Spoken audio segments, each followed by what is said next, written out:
Hey everybody, I'm Nate Miller, and we're going to be walking you through how to put people through VR. This is Kyle. Kyle wants to play VR, and Samantha here is going to help him out. Okay, how much time would you like?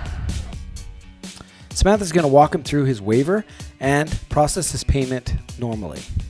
Then she's going to lead him over to the booths and then prepare to put him in VR. She's going to make sure that she turns on the controllers first by pushing the menu button. Then she's going to line up his hands and put the wrist strap on first. Okay, can you put your hand like a karate? Perfect. She's going to make sure she shoves his hand all the way in so the hand strap goes past the knuckle. Then she's going to tighten it on. The HTC Vive does not have a hand strap, just a wrist strap, so you just put it on like that. Next, she's going to grab the headset, and notice how she tilts the back up. Then she puts his eyes in first, and then brings the back of the head strap down. Is that good right there? Yep. And then tightens the knob accordingly. There you go. Adding time with the keyboard is super simple. You just take the keyboard, you take the cursor, make sure it's turned on, you drag it up on the time clock, click the time that they want to play, and push start. It should start automatically when they start a game, but if it doesn't, you can hit the start button. Time using the computer app is really simple too. How to find it is that you go to the top of your browser, click on the rewards tab, bring up the booth that you're working in, click on control, and then click on the number of minutes that is being purchased, and then push the add. That'll add time to that booth. You can also subtract by clicking the number and subtracting time for odd number times. There are 3 ways to launch a game with the game chooser. The first way is the player's choice, which is the most recommended. Then there's the keyboard, that's where the operator has the choice, or the computer app. We're going to start with the player's choice. Direct them towards the game wall, they select a tile, and then they can push play. But say they don't want to play that game. They can click the back circle underneath the game tile. To find more games, underneath the game wall, you'll see 2 circles. One says next, that'll direct them down through the games. There's also the categories. You click on kids and that'll filter out adult games and just leave the kid games.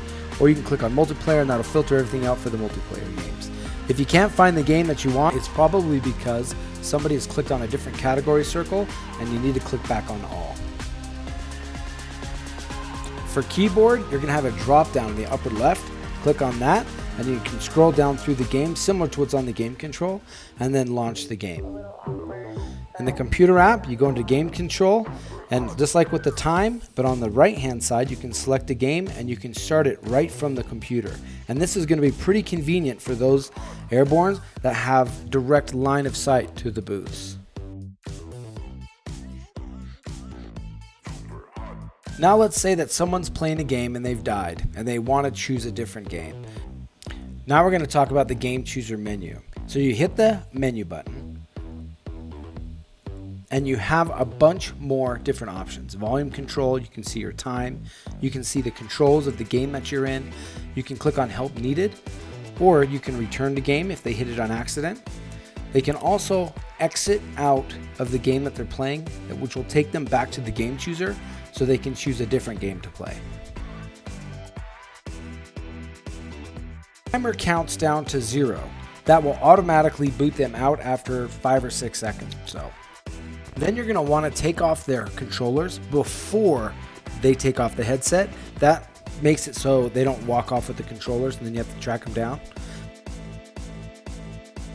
Now notice how Stuart grabs the front of the headset, then loosens the knob in the back, brings it back up, and then pulls it from her eyes. That's going to save wear and tear on the headset for the foam around your face. Also, it's going to help people with glasses. Now Stuart's going to clean off the controllers, wiping down all of the major touch areas of the controller.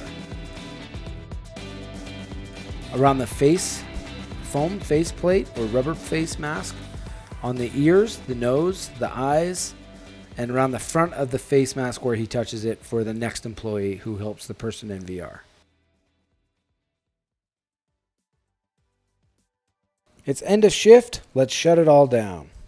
To kill everything, you need to kill the time clock and the game chooser. Then go to the Windows tab, power icon, and shut down. And the computer will shut down just like your computer at home.